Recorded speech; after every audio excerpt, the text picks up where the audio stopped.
বিশ্বকে বদলাতে আসছে নতুন বিপর্যয়। জুন আগস্টে আসছে ভয়াবহ দুর্যোগ। বদলে যেতে পারে পৃথিবী। সেই বিপর্যয়ের নাম এল নিনো। এল নিনো নতুন কোনো ঘটনা নয়, তবে এর প্রভাব হতে পারে সুদূরপ্রসারী। প্রশান্ত মহাসাগরের উষ্ণতা বৃদ্ধির ফলে কিভাবে তৈরি হয় এল নিনো ও সুপার এল নিনো, কেন এটি বিশ্বের আবহাওয়া, কৃষি ও জনজীবনে বড় ধরনের পরিবর্তন আনতে পারে। আগামী কয়েক সপ্তাহ ও মাসের মধ্যে বিশ্বজুড়ে চরম আবহাওয়ার ঝুঁকি বাড়াতে পারে ওশেনিয়া অঞ্চলের আবহাওয়ার বিশেষ রূপ এল নিনো। প্রশান্ত মহাসাগরের জলবায়ুর এই পরিবর্তনের বিষয়ে বিশ্ববাসীকে সতর্ক করেছে জাতিসংঘের আবহাওয়া বিষয়ক সংস্থা বিশ্ব আবহাওয়া সংস্থা WMO।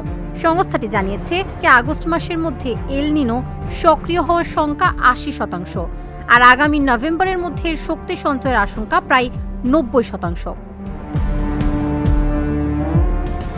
সাধারণত মধ্য ও পূর্ব প্রশান্ত মহাসাগরীয় অঞ্চলের সমুদ্রপৃষ্ঠের তাপমাত্রা অস্বাভাবিকভাবে বৃদ্ধি পাওয়ার প্রক্রিয়াকে এল নিনো বলা হয়।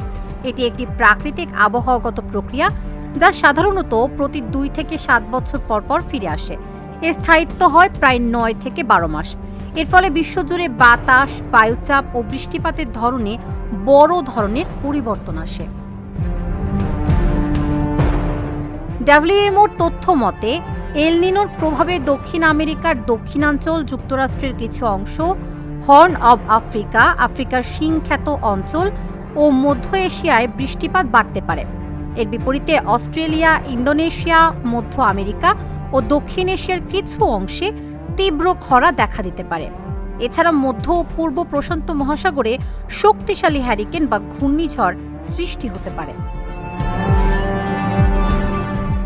জাতিসংঘ মহাসচিব বলেন, এবারের এল নিনো মাঝারি থেকে তীব্র রূপ নিতে পারে।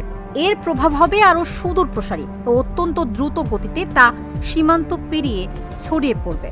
বিশ্ববাসীর এটিকে একটি জরুরি জলবায়ু সতর্কতা হিসেবে বিবেচনা করতে হবে। তাবাসসুম সেজুথি, ঢাকা জার্নাল।